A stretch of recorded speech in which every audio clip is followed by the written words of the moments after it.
Hello, everyone. Good morning. It's 9:45. I'm TK, and this is Coach on the Rocks. Welcome. Thank you for tuning in. As always, I hope you're having a wonderful day. So today I wanted to tell you a bit of a interesting story from our own experience, my own experience, which I think has given me a lot to think about when it comes to leadership and organizational culture. So recently, as business owners do, you network, you talk to your friends, sometimes competitors, sometimes people from different industries, sometimes people from industries that we've worked before. So we've talked with amongst different people we've talked to two consultancies. They work they have very similar services and products. In fact, I think they're quite a pair of competitors themselves, whether they want to recognize it or not. There's the abundance and scarcity mindset for you. They work in a similar geography, and they're both in a bit of a crisis because the market and the overall economy they operate in is in a bit of a recession. It is, no doubt about it. Hard to argue with that. I think there are many signs. It's obvious to anyone working in this sector, even looking from the outside in.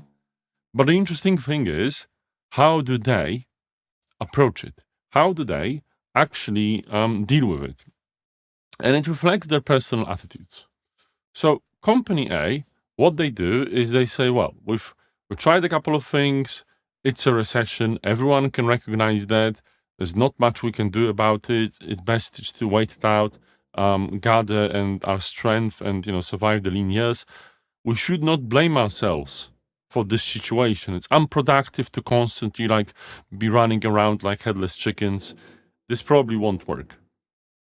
While company B acknowledges the recession, but is actually running around like headless chickens, pivoting left and right, fighting with all their might, blaming themselves they didn't do enough a year ago, for instance.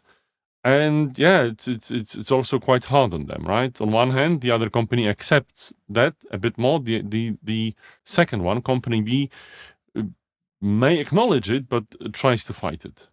Now, if you listen to and get the conventional wisdom of LinkedIn, especially thought provokers, thought leaders here, you would say, oh yeah, you absolutely have to fight. The success is the most important thing. Adapt or die, right? And so on. You can take it as an obvious thing. You can think, well, entrepreneurship means that. But does it really?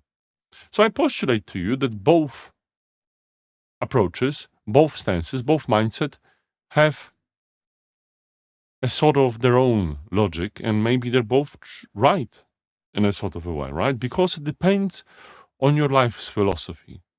Maybe your philosophy is just to accept things as they are, to, get rid of this constant struggle and wanting, right? To live your life. A business is there to support your life, and there's no point blaming yourself. You take it one day at a time, be grateful for what you get, and on the other hand, be accepting that sometimes, situation will be difficult. On the other hand, you might subscribe to all these notions that, success comes only from the hard work, survival is optional, it's all about adaptability, and entrepreneurship means that you always have to push. It depends on who you are. It depends on where you are. It depends on what you want.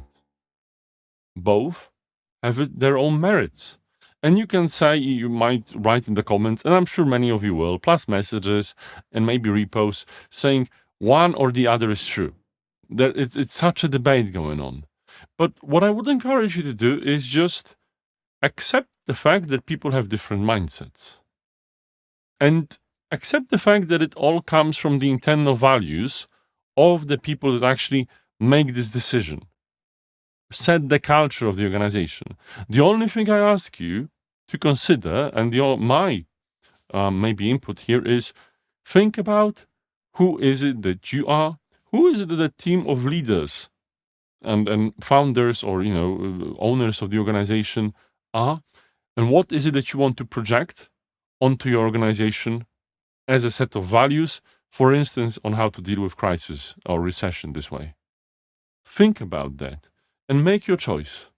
I think the worst that you can do is to make the choice by just happenstance or just stumble onto it. Be very passive about it, right?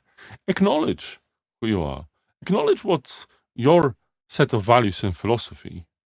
And, see if the organization wants to follow it.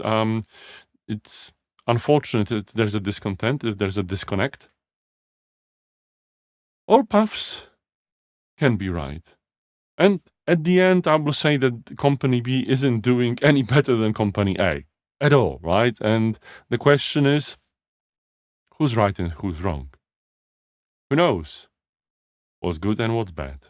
If you remember the story with the wise old person and the horse, maybe I'll tell you some other time in one of the next episodes of Coach on the Rocks.